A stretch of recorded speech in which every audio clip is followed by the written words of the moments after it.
Hello everybody, welcome back to Growing in the Cove. My name is Stacy and I garden in Zone 5B, Newfoundland. Today I thought I would take you along while I plant some tomato seeds. I know tomatoes are a super popular crop for gardeners, and in Newfoundland, yes, we can grow good tomatoes. I grow almost all of my tomatoes in a greenhouse and they do prefer those conditions. However, if you choose varieties that have a short maturity date, you can absolutely grow them outside. And it seems the way things are going with climate change, our weather's heating up really quickly. So our summers are actually becoming more ideal for tomatoes. So if you want some tips on how to start tomatoes from seed, please keep watching. Let's talk tomato varieties. There is a dizzying amount of tomato varieties on the market today. I'm sure there's thousands, and there's new ones being bred every year. Each year I like to choose at least one or two new varieties to grow in my garden, but there are some old favorites that I come back to again and again. I'm not going to get deep into this topic, but if you are purchasing tomato seeds, something to be aware of is that there are two types of tomatoes. You can get open pollinated varieties or you can get hybrids. So open pollinated varieties mean that you can collect the seeds of those tomatoes. So I will give you an example, like Black Krim is a very old variety that's been grown for many years. And I can collect the seeds from this tomato and I will have seeds for next year, and I can continue to get the same tomatoes for years and years to come.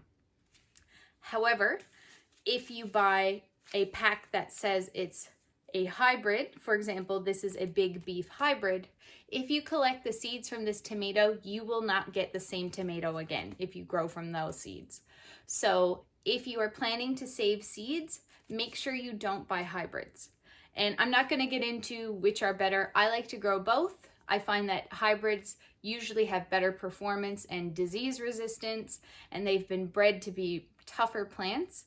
But when it comes to the old-fashioned, open-pollinated heirloom varieties, you really can't beat them for taste. So just something to consider if you are planning on seed saving. So I'm going to rapid fire through all of the varieties that I'm growing this year because I know if you're anything like me, you'd be curious to know this information. So I do a tomato sale every year. So I'm not going to be growing all these varieties myself, but a lot of them I'm going to be growing at least one in my garden. I have Jeanne Flamme, which is a new one to me, which was gifted to me. I have Amethyst Jewel, which I'm excited about. I've got Big Beef Hybrid. This is always very popular. I've got Beefsteak Bush, Tiny Tim, Black Krim, Cherry Falls, one of my most popular varieties at my tomato sale. Italian Heirloom, this is new to me. I'm actually not growing this one this year. And Plum Regal. And today in this tray, I'm going to be starting Chocolate Cherry. This is an amazing cherry. San Marzano, which is the classic Italian paste tomato. I've got Super Sweet 100s, which are a fabulous, just standard red cherry variety. Gold Nugget, which is a shorter, a smaller plant with yellow cherry tomatoes. Sunrise Bumblebee, Vantage, this is a new one to me. This is a rare old Newfoundland variety that is difficult to find. Jasper, which is another cherry, and Sun Gold, which is probably the most popular tomato in the world. It is one of the sweetest tropical tasting tomatoes I've ever had. Okay, so I'm starting out with a tray filled with soil, pre-moistened soil. All of these I have cut into little 6-packs so I can keep the variety separated. I've already got my labels in. I've mentioned this before, but if you buy these plastic tags, if you write in pencil, then you can just erase them and keep using them. Whereas if you use marker, I find the marker actually fades and then it's difficult to reuse them. So anyways, I have my pre-moistened soil in each cell, and I don't pack it in super tightly, just lightly. If you pack the soil too tightly, the roots will have trouble getting down through the soil. So I've got each pack labeled with a variety name that I'm planning to plant. And I like to use a pencil to make holes in each cell. So a tomato wants to be planted about a 1/4 inch depth, which for me is about the top of a pencil. So I like to make these little holes that I can just literally drop each seed into. So I've got some seeds put out in this little dish, and I'm going to seed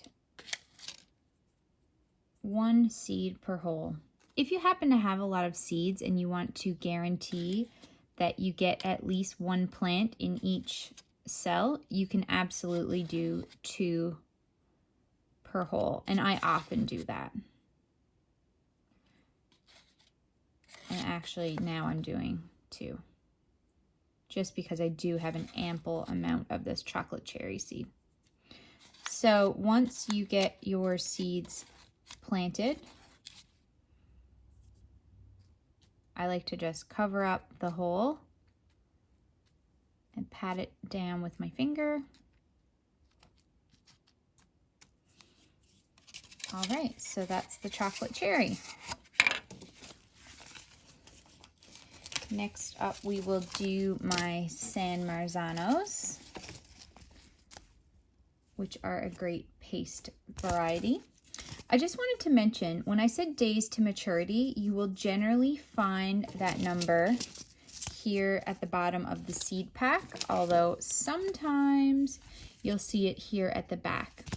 So I did mention growing in the greenhouse versus growing outdoors, and that you probably want to pick varieties with a shorter maturity date. So maturity date means that 76 days from when these get planted in the ground. So that doesn't mean from the time I start the seeds. So if I'm planting these out after our last frost date, which for us in Newfoundland could be the end of June, then I may not see any tomatoes until 76 days after that fact. So it's something to consider if you're growing outside and we have a short season, that you probably want to stick to varieties that are at least 70 days or less to maturity, or you may not see a tomato. However, in a greenhouse, you can plant a little earlier because your plants have protection from the frost in there. So I like to have, ideally, my greenhouse planted out by the end of May, beginning of June, and that gives them a little bit of a head start. Not to mention, when it comes time for the fall, they also have that protection before your last frost.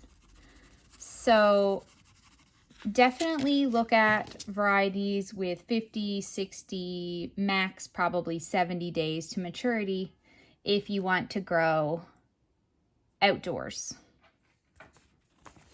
Also, if you are in Newfoundland and you want to take the guesswork out of this, if you go to the website of the Seed Company by E.W. Gaze, our local seed shop, then pretty much all the varieties that they carry are great for our climate. And in fact, they have some that are specially suited for outdoor growing, like there's Scotia, Subarctic Plenty, Tiny Tims are great. I'm thinking this Gold Nugget is going to do really well. It's only 60 days to maturity. So if you want to take the guesswork out, go either in their store or pick up some of their seeds, and you'll have luck with pretty much all of their varieties. And I'm not sponsored to say that. I just love their company. So now that my seeds are all planted, I'm going to cover the top of my soil with vermiculite. This just helps with any fungal growth that may happen on the surface of the soil.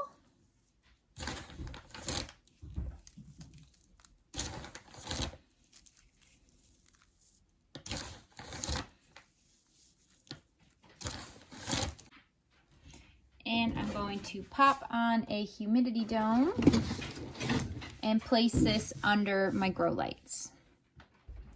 Okay, so here is a tray of tomatoes that I already started 2 days ago. So I've got it placed on a heat mat underneath my grow light. So what I do is every day I take off the dome. As you can see, there's a lot of moisture in there, and spritz the top. You don't need to use a heat mat. It's pretty warm under grow lights, but it does help to speed up germination. So that's why I like to use them. So I pop the dome back on again, and I'll continue to do this every day until I get germination.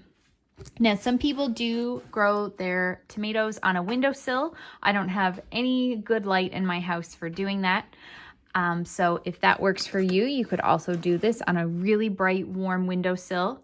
The unfortunate thing about that is most windowsills are cold. So having something like a heat mat could really help you out to get your seeds to sprout. So that concludes planting tomato seeds. I will keep you updated once they germinate, and I'm actually very soon going to be doing a seedling tour to show you how everything is doing here in my grow area. Tomatoes really are one of the most exciting things for me to grow every year, and it's almost a religious experience to eat a homegrown tomato. They do not compare to grocery store tomatoes. It is actually amazing, the difference. So I really encourage you to try growing tomatoes this summer. And if you have any questions for me, please leave them down in the comments section below. You can subscribe to my channel if you enjoy this type of content, and give me a like down below. So thank you so much for watching, and until next time, bye.